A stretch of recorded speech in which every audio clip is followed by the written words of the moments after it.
નમસ્કાર, અર્થાત ન્યૂઝમાં આપનું સ્વાગત છે। તો ચલો જોઈએ આજના મુખ્ય સમાચાર। જામનગર મહાનગરપાલિકાની જનરલ વોર્ડમાં સત્તાધાર અને વિપક્ષ વચ્ચે તડાફાડી નવી ટીમ સ્કીમ રોગચાળો બઢતી મુદ્દતોની સામે ઉગ્ર ચર્ચાઓ કરવામાં આવી છે। શ્રાવણી મેળાનું આયોજનમાં જરૂરી દિશાનો નિર્ણય લેવામાં આવ્યો છે। ફાયર, આરોગ્ય, એસ્ટેટ સિક્યુરિટી સહિત વ્યવસ્થાઓ ગોઠવવામાં આવી છે। વિપક્ષ શહેર વકરી રહેલા રોગચાળા, ગાય અને મોતના લઈને સવાલો કર્યા। 1300 કરોડની ઉપરનું છે, 700 નહીં કરોડ પગારમાં આઈલા જાય છે। હા, એટલે તમે જે કઈ તમે રજૂઆત કરો છો એના દરેકના અમારી પાસે જવાબ હોય છે, પરંતુ અમે તમને જવાબ આપી અને ખોટા ઠેરવવા માંગતા નથી। તમારી કોઈ પણ રજૂઆત હોય, તમારી કોઈ પણ કાર્ય હોય, એ આપણે બધા સાથે મળી અને જામનગર શહેરને કેમ આપણે વિકાસ કરી એના માટે આપણે અમે ત્રીજા સ્મશાનની પણ બજેટની અંદર જોગવાઈ કરેલી છે। ત્રીજું સ્મશાન પણ અમે ખૂબ ટૂંક સમયમાં જ આપી દેવાના છીએ। એટલે આપની જે કાંઈ માંગણી હોય છે એની ઉપર પૂરતું ધ્યાન દેવામાં આવે છે। તમે જો આ વિકાસ કાર્યમાં સલાહ નહીં પણ સાથ આપશો તો અમને વધુ ગમશે। તમારી સલાહ પણ આવકાર્ય છે, પરંતુ એનો એક પદ્ધતિ હોય કે કેવી રીતે દેવી। જનરલ બોર્ડ શહેરીજનોને સ્ટેન્ડિંગ કમિટી મુજબ 15/7/24 થી 31/7/24 સુધી 100% વ્યાજ માફી અંગે સ્ટેન્ડિંગ કમિટીની ભલામણનો નિર્ણય કરેલ છે અને એને બહાલી આપેલ છે। પ્રદર્શન ગ્રાઉન્ડમાં રંગમતી નદીના પટમાં 20/8/24 થી 3/9/24 સુધી શ્રાવણ વદ અમાસ સુધી બંને જગ્યાએ મેળાનું આયોજન કરવામાં આવેલ છે। મશીન, મનોરંજન, ચિલ્ડ્રન રાઇડ્સ, ખાણીપીણીના રમકડા 49 સ્ટોલનું આયોજન કરેલ છે। કુદરતી આફત અને અકસ્માત અંગે સુરક્ષા માટે પબ્લિક લાયબિલિટી અને જનરલ વીમો લેવાનો પણ નિર્ણય કર્યો છે।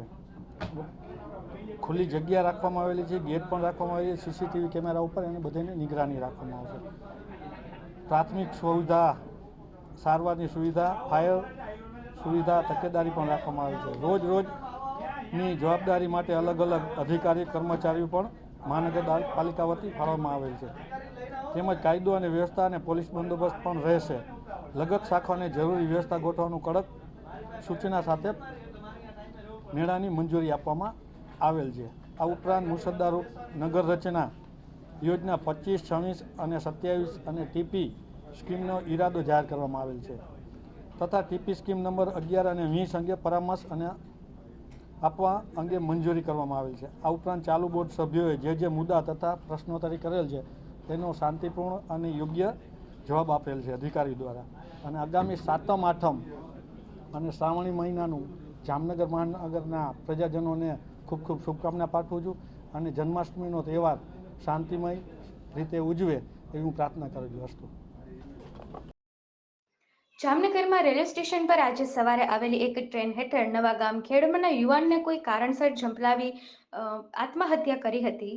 જામનગરના હાપા રેલવે સ્ટેશન પર આજે સવારે 6:30 વાગે પોરબંદર જઈ રહેલી ટ્રેનમાં એક યુવાન અચાનક આવી દોડી પાટા ઉપર ચડી ગયો હતો અને ટ્રેને તેને હડફેટમાં લઈ લીધી હતી અને તે યુવકનું મૃત્યુ નિપજ્યું છે। જામનગરના નવાગામ ખેડ વિસ્તારમાં આવેલા નાદેરવાસમાં રહેતા કૈલાશભાઈ સોમાભાઈ સોલંકી નામના યુવકને પરિવાર પોલીસે જાણ કરી હતી।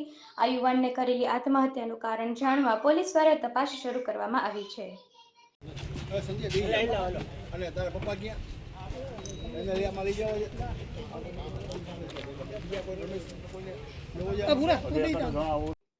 તો આ હતા આજના મુખ્ય સમાચાર। અમારી અર્થાત ન્યૂઝ ચેનલને યુટ્યુબ, ફેસબુક અને ઇન્સ્ટાગ્રામ પર લાઇક કરો, શેર કરો, સબસ્ક્રાઇબ કરો।